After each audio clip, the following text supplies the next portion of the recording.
Hello and welcome back to the Collector's Corner, the podcast that demystifies art collecting with me, Antonia Piersanti. Today I am in London with Susan Dunn. Susan is the founder of Harbour Litigation Funding, which funds high-value legal disputes, a fascinating industry that Susan pretty much single-handedly kickstarted in the UK in the early 2000s and is now worth over £2 billion. While diving into litigation funding would have also made for very compelling podcast episodes, Susan and I decided to stick to her favorite topic in the world, art. Susan started collecting even before she became a lawyer, and she hasn't stopped since. Sitting in her London flat, all surfaces are dedicated to art. There is literally no wall or shelf space left. But beyond the works, Susan is above all driven by the people behind the art she collects, the artists she befriended, and relationships she forged along the way. Susan shares the most fun and joyful stories of her collecting journey. Her excitement shines through, and it's truly contagious. She perfectly demonstrates that there is no right way to collect, as long as it's driven by genuine passion and intention. I had such a fun time speaking with Susan. I hope you enjoy our conversation, and as always, all references are in the show notes. Susan, hello. Hi, lovely to meet you. Thank you for having me. It's really a pleasure to be in your home, one of your homes, with the full walls. Yes, yeah, very full walls. This is, I sometimes feel like this place is like a little sort of trinket box because it's got lots of little places for littler, smaller things because I tend to like large things. And so I'd love it when people come in and they start having a look at little things on the shelves and then wondering what those are all about, because obviously the art on the wall is more obvious, but having little spaces for smaller things is lovely, and that's what's special about this space, actually. Yeah, absolutely. I noticed I don't even know how to describe it, little ducklings. The ducklings, yes. Yes. What is it? Well, and that's something that sometimes I have had people visit who I have to put a tea towel over it because they get upset. So obviously that's not great for visuals. So the description of this is a bell jar, and in the bell jar, there's actually two bell jars on that shelf. One which is stuffed with real, sorry for those who are going to get upset by this, real ducklings. So I think there's probably about 30 ducklings squished into the bell jar.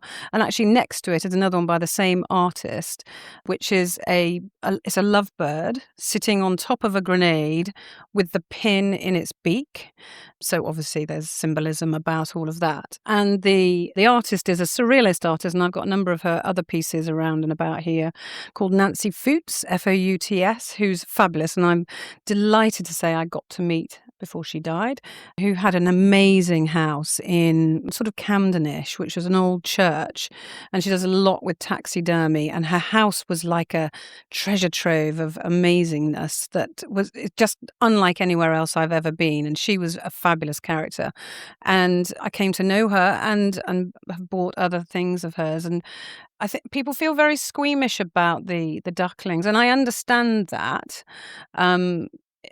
And then you kind of have the conversation about, well, why do you feel like that? And your question is about how the ducklings are being treated. Then you have do you eat meat? And how do you feel about that? And so it stimulates a lot of discussion. And I quite like things that provoke a reaction, I suppose. Is that something you look for in the art that you collect? Yeah, definitely. I think there's very little that I have that could be described as in any way bland. Now, you can hate it, and I've actually got something, I don't know if it's here, which almost everybody I know absolutely hates. I'll see if I can dig it out.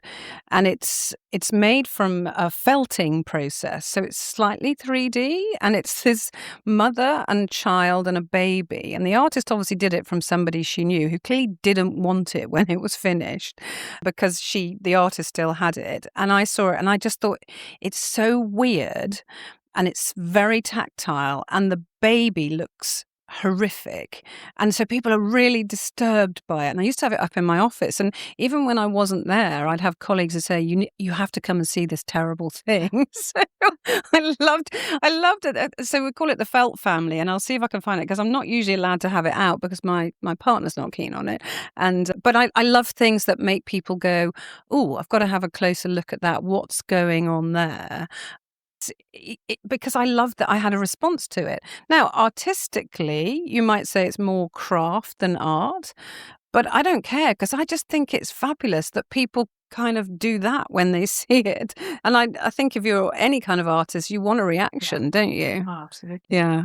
So you're the founder of Harbour Litigation Funding, Mm-hmm. and you have worked, I think, most of your career in litigation funding. Yes, I have. So I've been doing that for 23 years. I qualified as a lawyer. I lived in the States for a while in Atlanta, Georgia, which was fab. I was a diplomat for 3 years. I did .com, which went the way of every .com or most .coms at the time, and then fell into funding by accident on a sliding doors moment of bumping into somebody on a tube in 2002. And the rest is history. So I've been doing that for 23 years, and litigation funding is now an industry in itself, where if you'd had a Christmas party for litigation funders in 2002, it would have been just me. So you tell me if I got this right. I think it's a little bit similar to venture capital, and that there's an external funder. Yeah, that's if you think about it as that sort of venture capital for big disputes. Yeah, exactly. So we get presented with thousands and thousands of cases, and we have to look at them and decide which we think will succeed, not just win but recover money, because we're looking after investors' money. So we're investing their money in these cases in the hope that the claim will succeed and money will be recovered so that they make a return on the money. So that's the money that we're looking after, which is mostly educational endowment and pension money. So throughout your professional career, I think I saw in an interview you did that you described yourself as an art addict. Yes. So you've always collected art for Yeah. How long now? I've always had a love of aesthetic things. What really I know for sure definitely got me going is that I'm very fortunate that one of my very dear friends studied Russian when I was studying law at Birmingham. And she very quickly, after she qualified as an accountant, got a job amazingly running the George Soros Foundation in Moscow. And this is in the early 90s, so this is Wild West times. And I visited her quite a lot when she was at work. She had a driver 24 hours a day who would just take me wherever I wanted to go. And then the other thing is on a Sunday, we would go out. There would be a Sunday market where there would be artists. So people would be selling all sorts of weird and wonderful things. And there would be all these artists, but just their art laying on the floor because they didn't even have a table to put it on. And it was incredibly cheap. And it was just a great opportunity to go, wow, I can pick this up for like no money. See, and then you get the bug. And so, and I have found, again, when I look around at things that are on the walls, a lot of what I've bought has been when I've been traveling and are fabulous reminders of visiting places, a lot for work, but a lot also just on holiday. And what I find is a driver for me whenever I'm going anywhere is where are the artists? I want to go and find where the artists are because it's always going to be an interesting part of town or whatever. And you never know. And so it takes you off the tourist track. Yeah. And in fact, there's one above your head, which is a Chinese artist. And I look at that and I remember that was a great day and I was in Beijing and I had looked up where's the art thing and in Beijing they had converted an old television manufacturing factory into an artist collective. And fortunately I have a friend who has lived in China for a long time and she had told me how to get money on my phone. Nobody had any English and I have absolutely zero Mandarin. So I managed to get a taxi to this place. And then, of course, I see this and I'm like, oh, that's fabulous. I've got to have that. But, there's bartering to go on to buy it. And I've got no Mandarin. He had no English. And eventually another artist who did speak English, she spoke English. She said, can I help you? I said, well, could you help me negotiate? So she did. And so that is just joyful when you look at that and think what a lovely day of engagement that was that you wouldn't get if you just did the regular tourist things. So Yeah, that sounds like every piece you've told me about so far has a story attached to it. Yeah. And often during your travel. Yeah. And in Russia, that was then the first time that you bought art, Yes. original Yeah, it art. was. So every trip I would, because none of them were framed, they were all just, laying flat on the floor. So they were very easy to get home. Yeah. And that's the ease of it is great. I remember with that one actually behind you, that was in a big rolled up thing. And I remember being chased through Beijing airport by somebody who said, you can't take that through security and you can't take that on the plane. And I was sort of running away from her. So it was all very entertaining about getting it home. But you never decided that you might want to pursue collecting full time? No, you need to work to earn the money to buy the art. Mm. And, people have said to me, oh, you should open a gallery. I'd be terrible at that because I would only have in it the things that I like. And there's no guarantee that people would want to buy it. And then I probably wouldn't want to sell anything because I'd love it all too much that I wouldn't let anybody buy it. So I think I'd be a terrible gallerist, absolutely awful. And the great joy I have of coming to know certain of the artists, again, when I look around and thinking, well, I've met the artists, I've had lovely engagements with them, and I love to try and do that. I think there's quite a lot of mythology and fear that people have about being in contact with the artist. And I think, Why?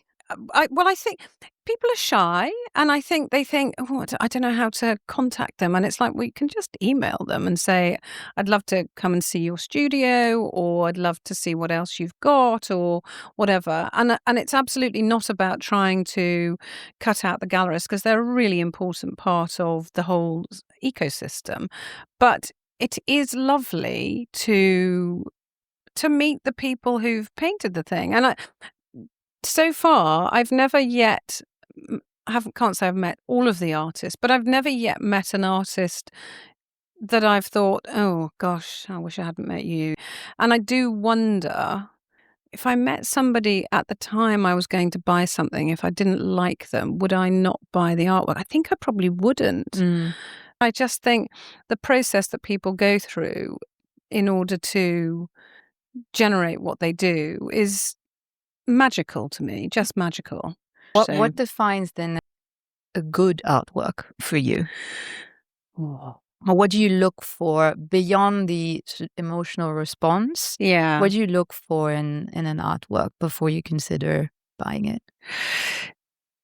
I think it has to provoke, and I know you said it, the emotional thing. There has to be an emotional thing, and I think when I think about things, because George Shaw is an artist that I'm a huge fan of, and sometimes people have said to me, "Why is that? You didn't grow up quite nearly in the sorts of estates that he paints. What is it?" And he's got a very interesting painting style, and I only have his smaller things because I'd love one of his bigger ones. He uses the paint that certainly children in this country use when painting airfix models, and it comes in the tiniest little pots. It's very shiny, and George paints big paintings using these Humbrol paints. So he had to contact Humbrol to say, I need tons of your little pots. So they eventually obviously provided him with bigger pots so that he could do what he's. And it's a very distinctive style because there's a couple there, and then there's another study of his there, which is of some garages. And then the one up there is actually a drawing which was in the National Gallery, I think, that one. But I think what it does is in his work, because we're about the same age, he and I did have the joy of meeting him, it evokes long wet Sundays of my youth in the 70s, and that kind of being quite bored as a child and yearning for excitement and something to happen. There are no figures. That's an unusual one because it's actually got a figure in it. There are no figures in any of his paintings, and it's that kind of quiet emptiness of, oh, I just want something exciting to happen. And I was like that as a child, and I'm like that as an adult. I'm always like, where's some excitement? Let's go find some excitement. So I think it both touches the young child me and makes me smile to think about I haven't changed that much because I'm still, where's the excitement? Yeah. So how do you describe your taste then? Because I find it very eclectic and every piece has a story.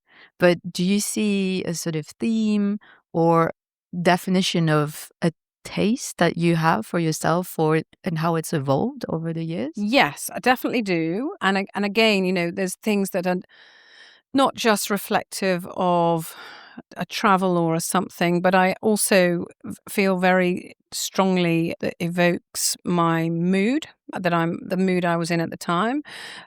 And so quite a lot where there's a sort of melancholy or something about that can underlie quite a lot of things.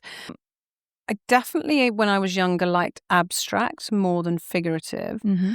And it is interesting to reflect how over time I have become more figurative. And yeah, so but if you take these two, the one with a glass of wine Yeah. and the one over there, certainly my partner will say, "Oh, is that another one of your depressing paintings? Why are you so weird about what you have?" And I think I quite like the dark side of things, and because so often people want to say to the artist, "What were you trying to convey Yeah. here?" And sometimes artists will say, "Well, I'm trying to say this," but mostly, and I really respect this, they say, "Well, I know what I was thinking, but I'm going to leave that to you." And I think that's absolutely as it should be. I mean, this painting here, Yeah, I was just looking. which This one is is a little bit it's sinister, actually. yeah, exactly. So this is a fabulous artist called Roxana Halls, and I met her at a Stonewall event actually, which is rather fabulous, and we ended up chatting. And then I went to studio quite quickly afterwards, which at the time was in this unbelievable disused theatre in Streatham. So it was so atmospheric. It was just unbelievable. And she had painted a series. I have a very large, several of her works. And this was a bit of a new series for her, which is called Laughing While. And then it's Laughing While Eating or Laughing While whatever. And this is called Laughing While Leaving. Okay. And so I think the paint was drying on it when I went to her studio, and I went, "Oh my God, I have to have this. This is fabulous." And for anybody who's listening, you should look it up. So Laughing While Leaving by Roxana Halls. And she said, "Oh, I should just tell you that I'm going to submit it for the summer exhibition at the Royal Academy." And it was the year that Grayson Perry was curating, and he did the walls fabulous colours. And this went in, obviously, because it's fabulous. People were very drawn to it because happily it was hung nicely low, so right at eye level, and people would go over and you would listen to them saying what they thought was going on here. Interesting. And there were hundreds of different stories. And I said it would have been great to capture that with a secret recorder behind the back of it, because almost no two stories were the same. That's incredible. And that because people brought to the picture their own feelings. And if Roxana had said, "Well, what's going on here is ... or gave it a name more specific, you take away the viewer's enjoyment or experience of what's going on. And I absolutely loved that it was in there. Did she tell you, Roxana, what? No, she didn't No. want to share. No, and I actually haven't asked her, and I have been with her when others have asked, and she has never said, or she said, "I leave that to you," and I think that's entirely the right answer. Yeah, I agree. I think that's Because you're saying sinister, see? I mean, at first, Yeah, I exactly. do. I mean, I'll take a picture of it and Yeah. I'll put it up on the Instagram account. But it is a little sinister. Yeah. But then, they are laughing. Yeah. They're having a good time. Yeah. There's a whole story while you were talking that sort of Yeah.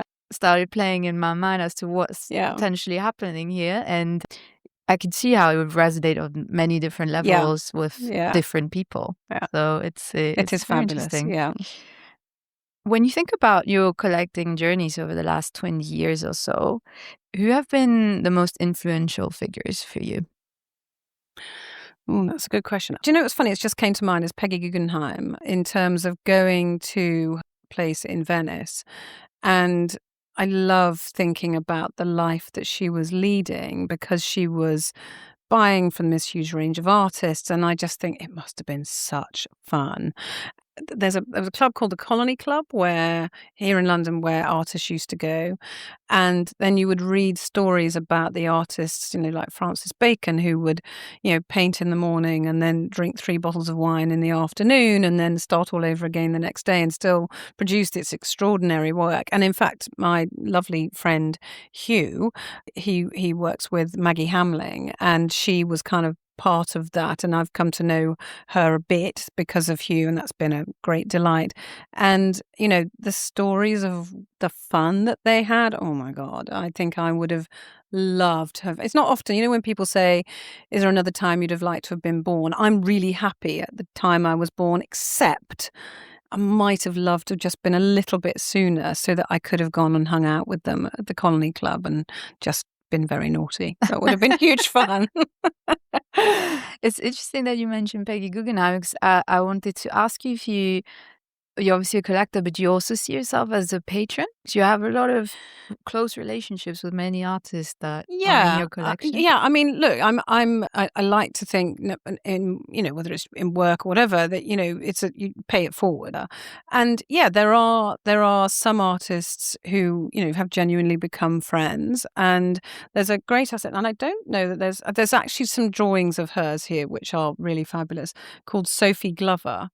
And I just still love when I very first met Sophie. So she was an undergraduate at Falmouth doing a drawing degree, and this was at Art in Action in Oxfordshire, which is each year at Walter Perry Gardens. And I highly encourage people to go to that because they have every type of discipline on this beautiful site, and it's a great place to find interesting things. And that year they had an undergraduate's tent, and in it was Sophie sitting there. It was a very hot day, and she had some drawings sort of almost blue tacked up behind her, and she was looking really hot and bothered. And I said to her, because I loved her drawings, I thought they were quite dystopian and quite fabulous. And I said, I'd really like to buy those. And so I said, how much are they? And she looked quite kind of grumpy, and she said, oh, they're this much. And it's such a ridiculous price. I said, well, I'd like to buy them all then, please. And she sort of then looked a bit grumpy again. And then she sort of said, but I can't. I'm like, okay, I thought the point here was to sell things. I'm thinking, okay, just gently, right? And I said, is there a reason for that? She said, yeah, because I need them for my end of year show. And I said, okay, that's fine. Can I then come to your end of year show and then I can buy them afterwards? And she sort of looked at me as if to say, well, you're clearly not going to do that. You're not going to come all the way to Falmouth. Fast forward, I buy one, get it, take it home, lovely, and then find out when her end of year show is. And I turn up at her end of year show and buy all the rest of them.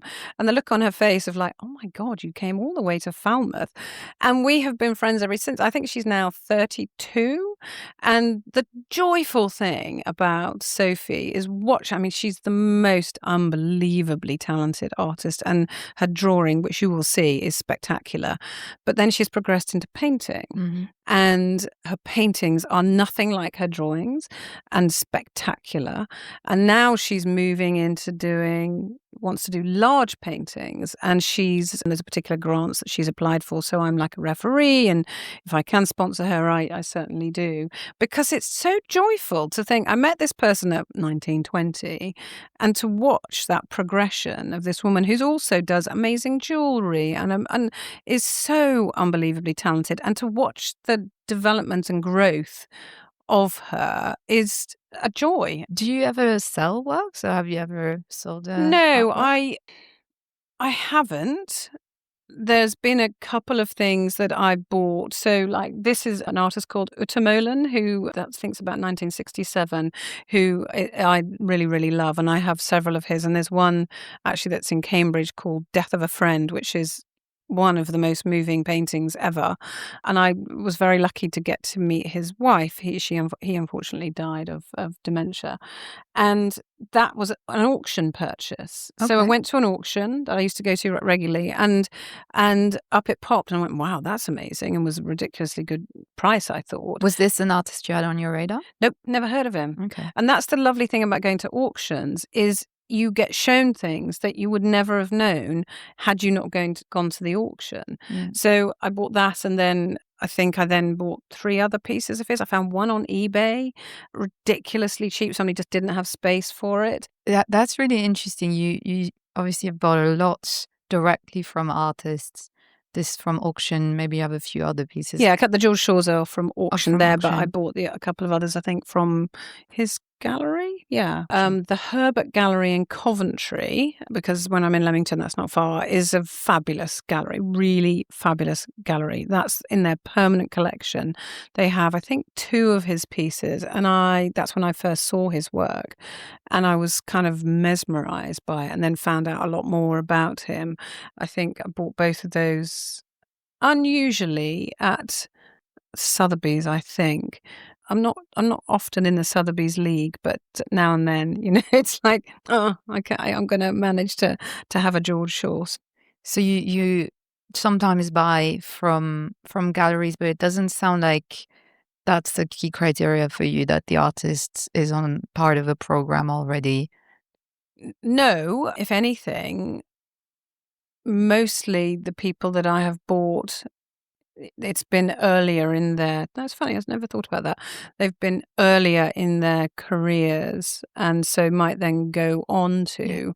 There's an amazing artist called Sohaila Sukamvani who, her work is just spectacular. And then I bought a piece, and then very quickly she had an exhibition at the Barbican, then she had an exhibition in Denmark, and then there'll be another exhibition. As a result, that particular painting has mostly not lived with me. And the same as Laughing While Leaving, that's actually been in at least one exhibition.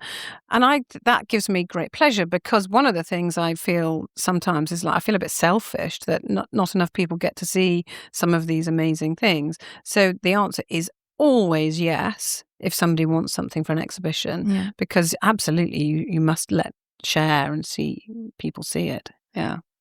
What sort of relationship do you have then with galleries or institutions, fellow collectors, the ecosystem, so to say? A number of my friends are collectors, and so it's always interesting seeing what each of us might discover, and so we introduce and say, oh, this is really good, what do you think about this? In terms of galleries, I'm on a lot of galleries' lists, because I like to see what's going on. And there's a gallery called the Unit Gallery, where Stacey Gillian Abbey, who's I think she's a Ugandan artist, that piece I have of hers is in Leamington, and just blew me away when I saw it. And then the question was what was available and what could I buy. So, but for that show, I wouldn't have come across Stacey's work, I don't think.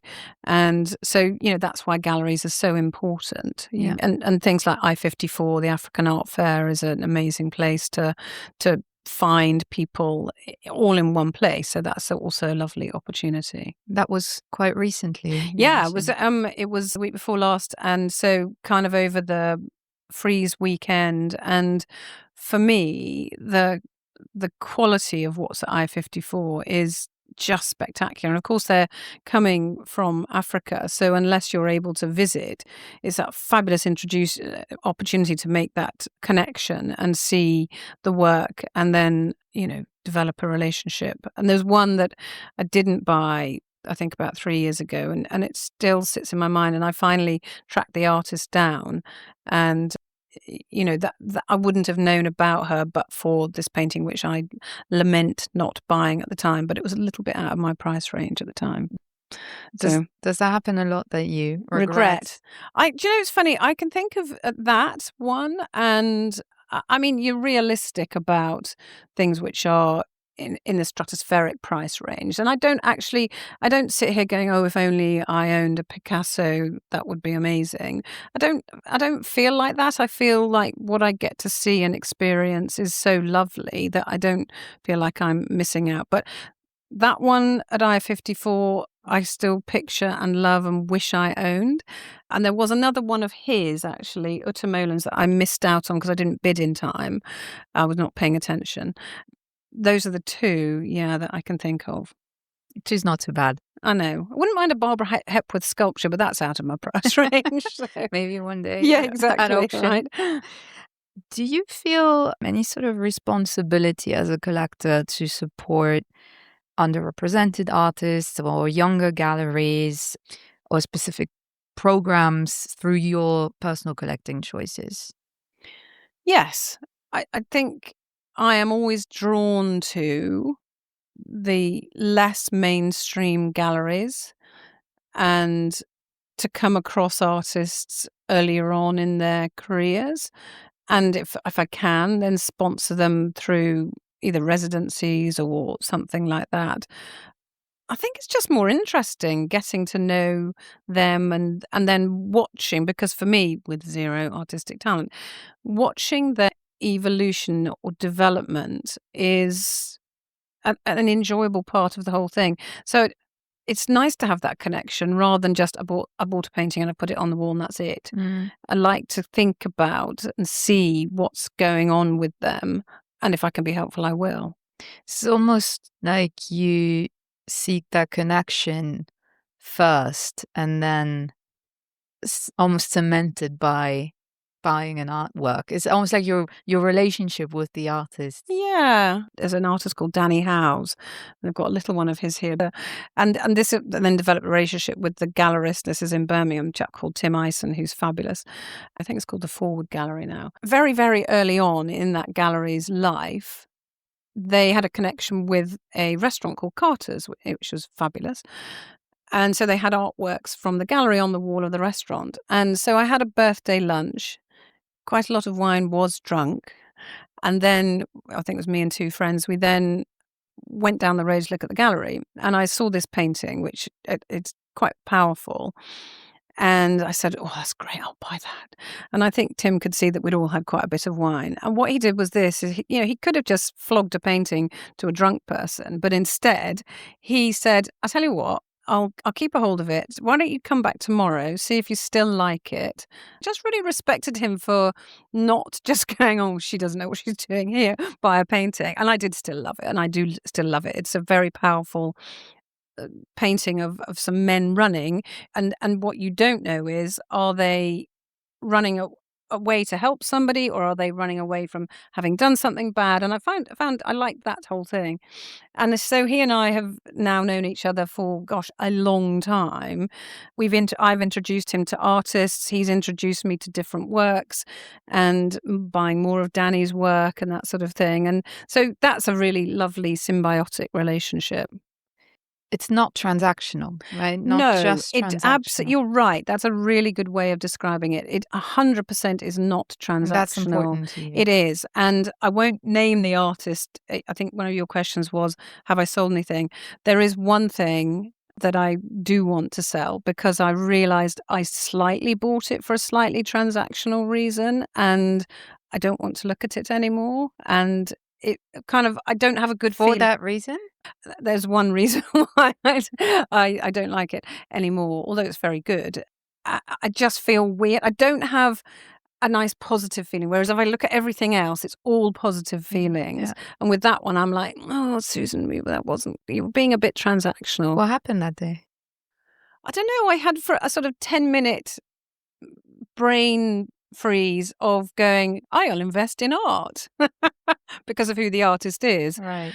And don't do that. That's my adage anyway. Do it if that's what you want to do and that's your approach. But I only ever buy anything because I have a strong emotional response to it, and not because I'm thinking, oh, that might double in value. I bought very, very early Banksy, but I only bought it because I liked it. Yeah. And then, well, lucky me, and I bought that, I don't know, 20 plus years ago. Yeah. But that was just luck, right? Yeah. Not selling it. Yeah, that's the sense I get. It's the emotional response, but also the relationship, that there Yeah. needs to be more than you'll buy the piece. Yes, okay, money will be exchanged, but it really is not Yeah, about yeah, that. and I hadn't really thought about that. But if I look at everything, yeah, it's all that. You're absolutely right, and that's quite nice to be able to say, I think, actually. Absolutely, Yeah. yes. Because I had a question about what your approach is, but I thought I'm not going to ask. We'll see if it comes out. Then we got that. We've established what my approach is. Yeah. So you mentioned the African art fair. Are there other art world events that you like to attend? The Biennale, and I haven't been in a while. The Venice Biennale is super because, again, I love that opportunity that in one place you get to see lots of different things. I didn't go to Frieze this year. I find that quite a lot of Frieze is just sort of very, very, very well-known artists who I could go and, if I was in that range, could buy. So, yeah, it's interesting, but it feels not so it's not so that relationship Mm-hmm. thing's not there. So, at Saraband, I don't know whether you've ever heard of that, but Saraband is, and it's amazing how this isn't as more well known. So Alexander Lee McQueen, the designer who died, he set up with legacy from his will, Saraband, which is an amazing foundation for artists and developing artists. And so that's a really good organization to be in touch with. My friend Hugh introduced me to that, and they do amazing things, have amazing talks, amazing artists. So that's a great opportunity to see new and developing artists. So I'd like to say go to the Biennale in Venice, and quite nice to have art as a thing to plan a trip timing around. What sort of challenges have you faced as a collector, especially in the early days, beyond maybe the financial aspect? Yeah, I mean, that's the only challenge, isn't Yeah. it? With George Shaw, it's like the bigger ones that I still covet, just being out of your price range. But I don't linger on that for very long. There are some things that you look at and think, gosh, wouldn't that be lovely to get to live with that? But no, I think because of what I'm looking for, and probably because I tend to like looking at developing artists. So I don't think I've had any challenges at all, really. It's like mostly if I've liked something and it's in my price range, I just buy it. And I'm quite decisive. So I have a very instant reaction. So if I'm having that instant reaction and I can afford it, then I just buy it. And you've never regretted then this? Because this sounds a little bit like an impulse purchase. Yeah, I'm quite like that in life, I think. I was actually wondering, because we were talking about litigation financing earlier, it's very analytically driven job, right? A lot of Yes. number crunching, I'm Yeah, sure. yeah. So do you feel that's influenced the way you approach your collecting too? Or it sounds like it's almost two completely siloed worlds in your life, but there must be some ways one influences the other. Yeah, because you're absolutely right. I mean, litigation funding, it's analysing the merits of the case and then what the costs and the values of it are. But when you've done it for a long time, as anybody who's any good at their job becomes, you become instinctive because you just have that feeling. And so, weirdly, there isn't as much of a disconnect as you might think because I feel very instinctive about cases now and very clearly very instinctive about my art purchases. So, but the one comes as a result of a lot of practice, and the other, it's always been an emotional response. I've got a colleague who he said, I know this art thing. Well, I don't know what's all about. What's all about? And I said, well, here's the thing. So we were across from the Royal Academy when the summer exhibition was going on, which is always a great place to just send people to take a look because there's a sheer range of things that are in there. I said, pop across the road, find 3 things that you like. So he trotted off and he came back and he said, "Oh, I was quite enjoyed that actually," and he said, "I did find 3 things," and we chatted about them. And I said, "Why did you have a response to those?" And he does a lot of gaming, and so these things kind of, he said, made him feel like he feels when he's gaming, and he always feels very happy when he's gaming. I said, "There you go, that's art." He says, "Is that it?" I said, "Well, as far as I'm concerned, yes, because I get very aggravated with this whole notion that it's somehow you've got to be terribly highbrow and, that it's an exclusive world. And of course, at the high values, that's a certain echelon of society. But I think it's so important that art should be accessible to everybody, to be allowed to have a view. And you see people kind of saying they're too shy to say what they think about something, which can be, I love it, I hate it, I feel indifferent about it. You're having a feeling, and you hear a lot of people saying, oh, I could have done that. Yeah. And it's like, yeah, but you didn't. Right. And I think that's sort of missing the point. But also you've had a response. I think having no response, then that might be the question of, is that art or is that decoration? Yeah. I think just to have a response is the key. Doesn't matter what it is. Back to what you were saying, then it's become sort of the same way of approaching your work and Very your distinct, collecting. instinctive. Very Yeah, exactly. instinctive, yeah. There's no. I don't do this thing of going, oh, let me go. I mean, I probably do then go off and do some research, but I don't think I do much research before I buy, because I'm liking that I'm having that feeling. But then I will want to go and find out more and try and meet the artist if the artist is not there, So etc. first you see something or you meet an artist and then you research a bit more, but it's Yes. not like you're looking for, I don't know, specific references to past artists or past movements or No. art history. No. Those sort of things. No, not at all, no. And everything I know about art is accidental and only just because I'm curious, right? So I love going to exhibitions, I love learning more about different artists, but that's the only informal education that I've given myself, I guess. Yeah. Yeah. So you're just seeing many things, Yeah. styles. Yeah. Do you think sometimes about your collection over the long term, or do you have a vision for what it's going to be? Because you obviously very happy to lend works and for other people to be able to enjoy them too. Yeah, no, I don't have any. There's definitely no plan. When I'm no longer here, want things that friends might like to have, so that they go to homes of people. So I have actually a former partner of mine who sadly died. She left me her artwork, which was, we were not together when she died. She was an artist? No, well, she was an amazing musician, but not a painter or something like that. And she left me her artwork, and it's lovely because there's some of the stuff is here and some of the stuff is in Leamington, and they are reminders of her. A couple of the pieces are not things that I would have probably chosen myself, but because I know what goes behind them, then they are very meaningful as a result. So the meaning has kind of been placed in them because of her having owned them.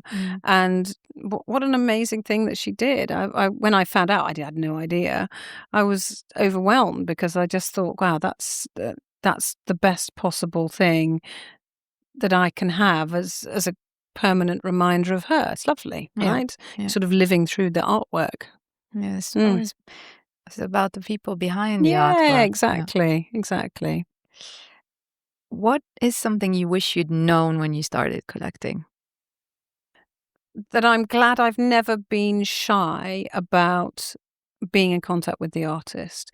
And I think that's something I would urge anybody who's buying anything to do, is to just be in contact. If they're not there, message them. I talk to a lot of artists who often say, gosh, I'm amazed how few people are in touch with me, and because they actually really like knowing as well where their artworks have gone to live, so that they can picture them and know how they live on and where they are.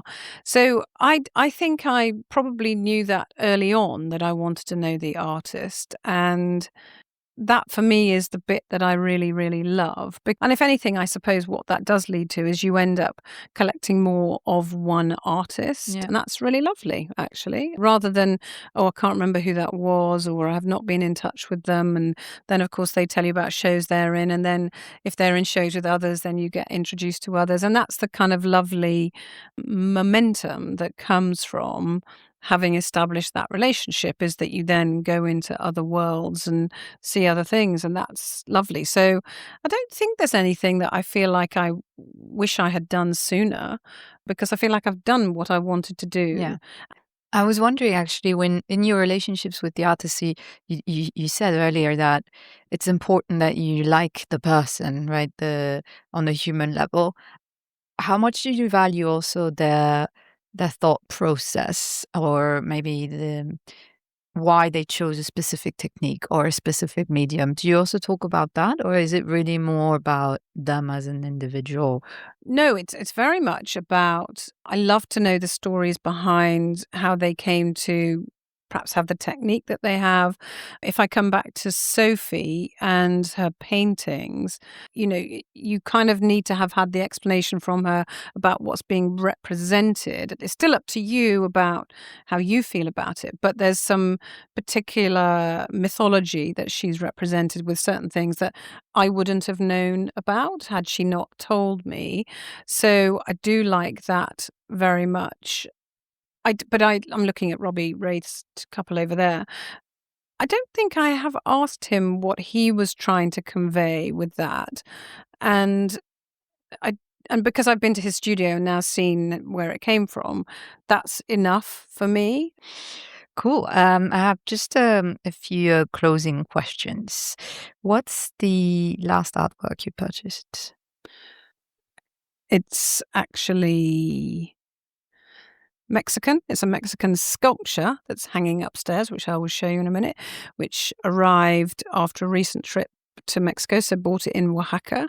I've also got a couple of other artworks which aren't here with me at the moment, which need to be framed. So they were Mexican artworks. Amazing. I can't wait to see. Mm. What's one artist that you're following, so you're excited about, but you haven't bought anything from them yet? Yeah, and I'm really annoyed with myself because I've forgotten her name. She's the one who was at I-54 3 years ago, and I want to say Maluli, and I've forgotten her second name, so that's my bad. There was her fabulous painting, which is sadly sold, called Nightbirds, and I've managed to track her down and be in contact, and now I'm in contact. Found her gallery, so she's from Benin, and gallery in Brussels. So, the detective work has got me to her. I'd love to own Nightbirds. Is there one word you could use to describe your collection? Provocative. Mm-hmm. Why? Or thought-provoking. Yeah. Either one of those. Because I don't think there's really anything much that you don't have a reaction to, which can include quite a lot of the things that people just don't like.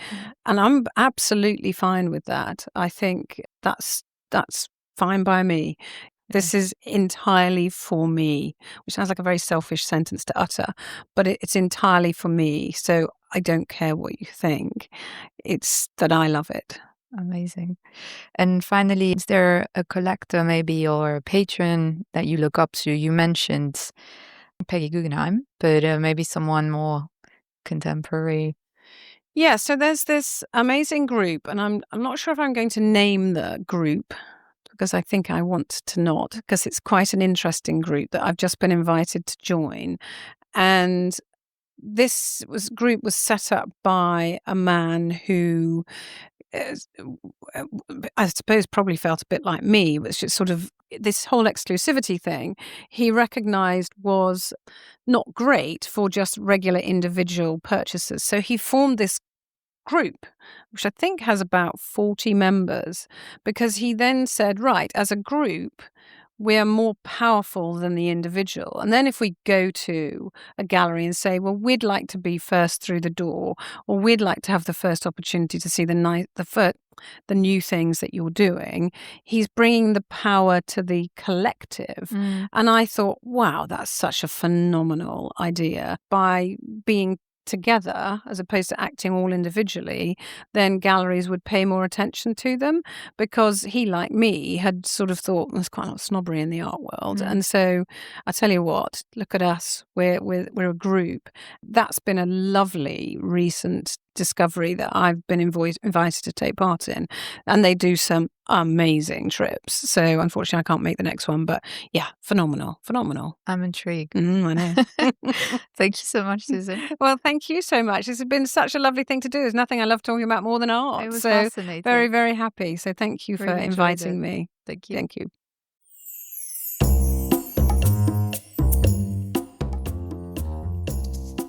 I'm Antonia, and this was The Collector's Corner. If you enjoyed this episode, please share, subscribe, and follow. I would love to hear from you. You can reach me on social media or on the podcast website, thecollectorscornerpodcast.com. Thank you for tuning in, and until next time.